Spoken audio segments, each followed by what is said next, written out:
दादानी जर एकदम ट्रॅकवरती आंदोलन घेतलं असतं तर मला हे हस्तक्षेप करण्याचा माझा मुद्दाच नव्हता. काय फरक पडणार आहे का मला पण कळतं. मी एक विधानसभेचा सदस्य आहे.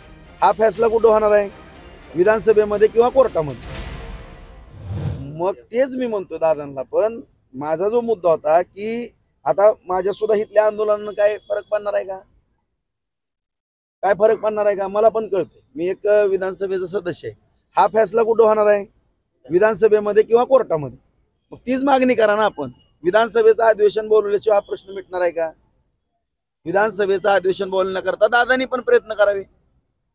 दादांनी पण तीव्र लढा उभा करावा. दुसरा माझा मुद्दा काय, दादांनी जर एकदम करेक्ट ट्रॅकवरती आंदोलन घेतलं असतं तर मला हे हस्तक्षेप करण्याचा माझा मुद्दाच नव्हता.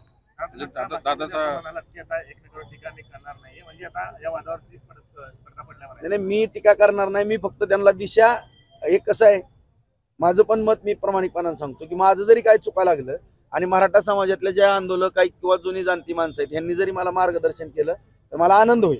किंवा काही वकील मंडळीने केलं किंवा रिटायर जज वगैरे त्या सगळ्यांनी किंवा ज्यांना ह्याच्यामधलं समजतं. मी म्हणत नाही की 100% मला आरक्षणातलं काय कळतंय. एक 20-25% माझा अभ्यास असेल. 100% अभ्यास असण्याचं असं काही कारण नाही. एवढा मी तज्ज्ञ नाही किंवा एखादा वकील वगैरे नाही. त्यामुळं मला जर काय अडचण आली तर मी योग्य मार्गदर्शन ज्या जुन्या जाणत्या माणसांचं ह्याच्यामध्ये घेईन नाही.